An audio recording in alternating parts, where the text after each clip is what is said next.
Well, hey there. Well, today what I'm about to do is visit a failed graft. Let me get this stake out of the way.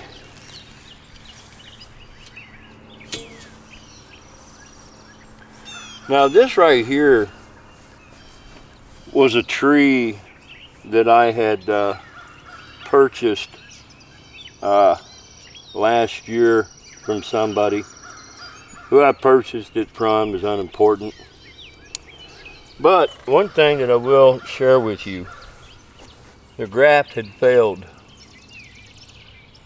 It just died back. I came out here and I cleaned the weeds around everything, and I did a scratch test. The seedling itself appears to be alive. So what I'm going to do is I'm going to try and revisit this graft. This one right here, by the way, was a Lehman graft that I had picked up, and it just didn't make it. Not all grafts make it.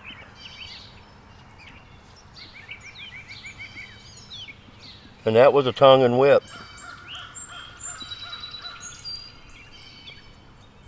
I had already selected a piece of scion that I want to use and bring this parafilm up a little bit.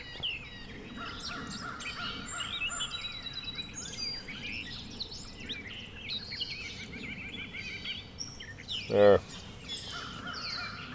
But we're going to cut across here and have a look at the rootstock itself.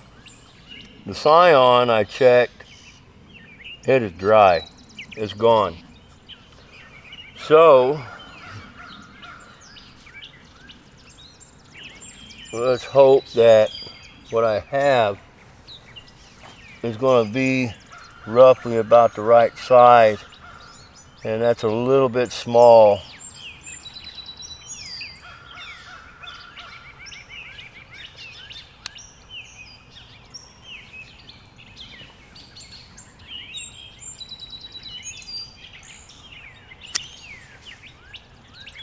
Nice and green.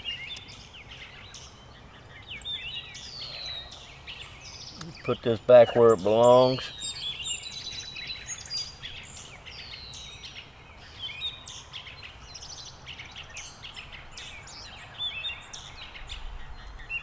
I'm still at a good size, and we're going to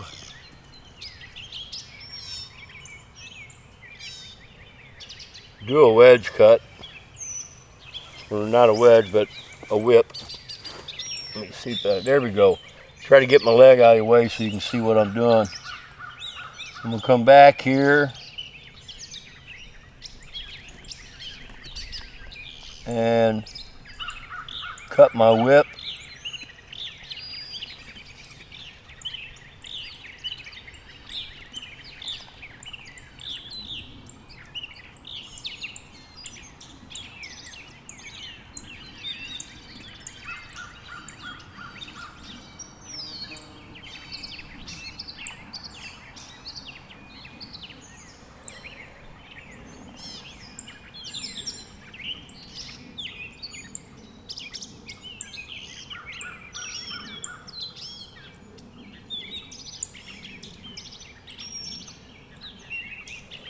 Fairly decent coloring, and then I'm going to try and cut a corresponding whip.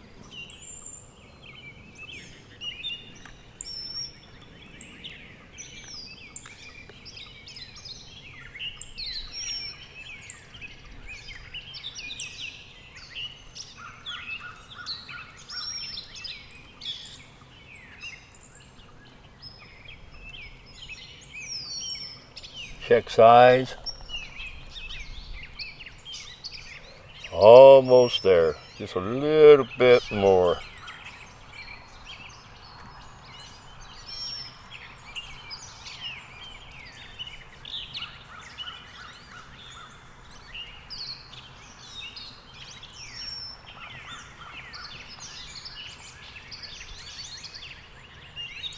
and they're right there. Now then, let me stick this right down here, get rid of this knife. And this is where things can get tricky. I got a razor blade here. I want a good, smooth, clean cut. Now, I'm going to come down from the top of the whip 1/3 of the distance, roughly. Start my cut, and then we're going to go straight down. And I'm not trying to force it, I'm trying to rock it back and forth to get it to where I want it to go. There we have it. And now we're going to do a corresponding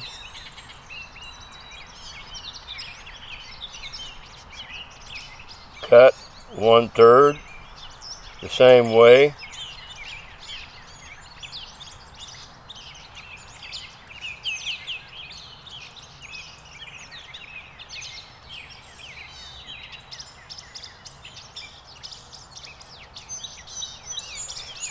And there you have it. You can see the razor blade sticking in there. It's pretty much a good match. And what I'm going to do is I'm going to back the razor blade out and grab some parafilm.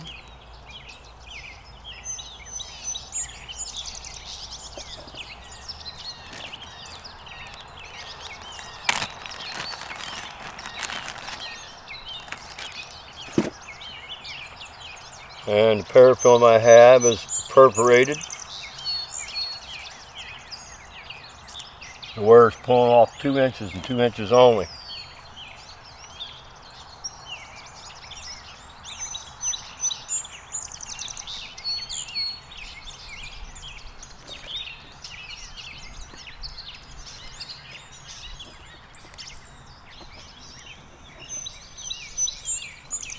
Where I'd made the cut earlier, we got a jaggedness going on here, and we don't want that. And you see my parafilm just hit the ground. I'm not going to use it because I don't know what's on that ground. So I'll throw it to the side and get another piece. Now my hands have been sterilized. All the tools have been sterilized.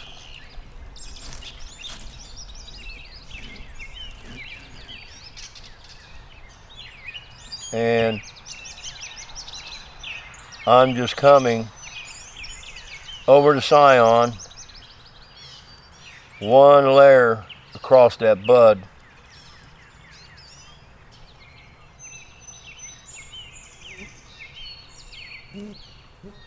Covering the top to make sure it doesn't dry out.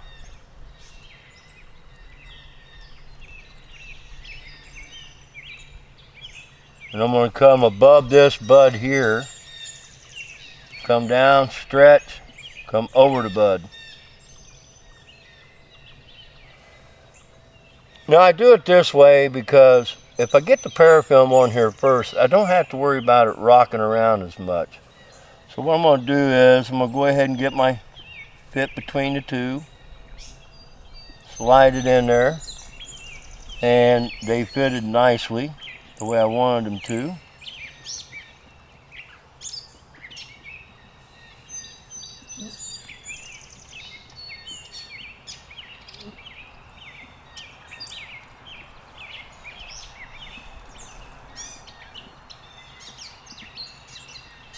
Take a better look at that. Went down just a little bit too far. There we go.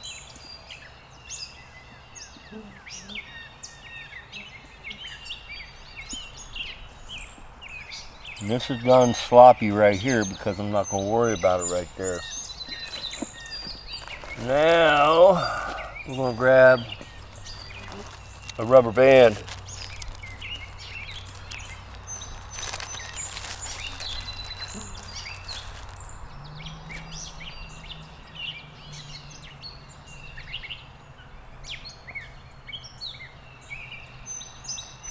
and we're going to wrap it up.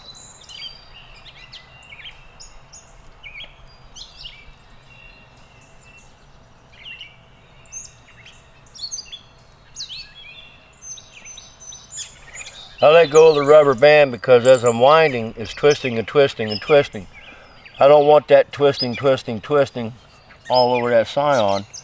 And I'm going to come right back up. There's 3 wraps. I'm keeping the rubber band flat. And I'm stretching it as I'm working on it.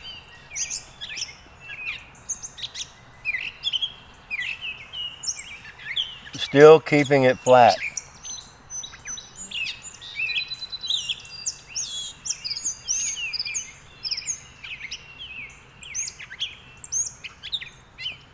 And I'm getting good coverage.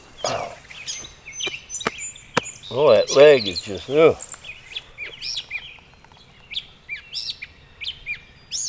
And we're going to keep going with the wrapping.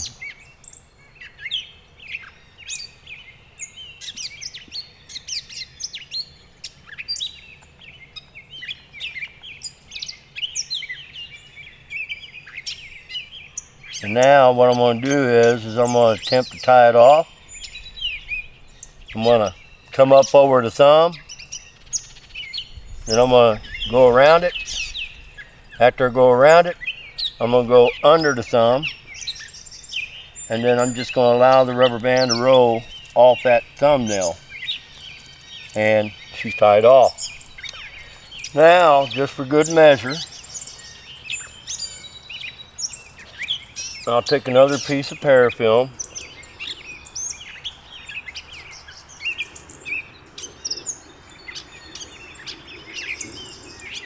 Wrap it down at the bottom.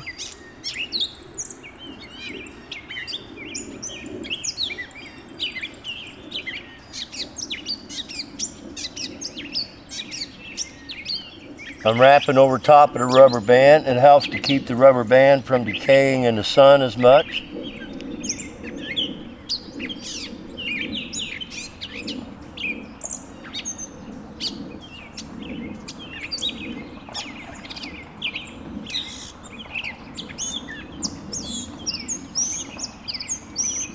And there you go. I did this here just to try to explain to you that, you know, not every graft will make it. And you don't have to get sore at the people that you buy your grafts from, because a lot of things can affect the graft. Weather is one big thing. The winter can do harm to it. It was planted in the fall, so we didn't have a whole lot of opportunity for root structure to really develop really well as you would if you plant in the spring. That could be one factor. The tree was already in stress because of the graft, but even though the graft had failed, the rootstock, it remained viable. And that's the reason why I decided to revisit it and share with you. Just because the graft didn't make it doesn't mean that it's not salvageable. I just salvaged what it was that went on with this graft. Now all I gotta do is mark it, put the cage over top of it, and we're done. I mean, I sure hate the idea of losing that particular grafted variety, but it is what it is. And let me go ahead and get this here filled out while I'm thinking about it.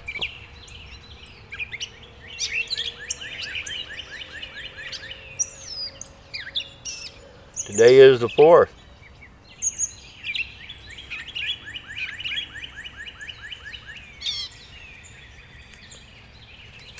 I'll get this stuff picked up real quick, and I'll go get my maul hammer and put the stake back in the ground and get the cage back around it, because groundhogs like to nip on them. You know, the tongue and whip is probably one of my go-tos. It's my utmost go-to whenever it comes to grafting. If I can get away with a tongue and whip, well, I'm going with the tongue and whip. And because of the contact that you get and the healing, the tongue and whip is probably one of the hardest grafts to beat. I mean, there's a lot of good grafts out there, but for a beginner, you know, your cleft graft is pretty friendly. I'm not even going to put this back over there because as the wind blows and knocks up against that, may cause harm to it. Anyways, y'all have a good one.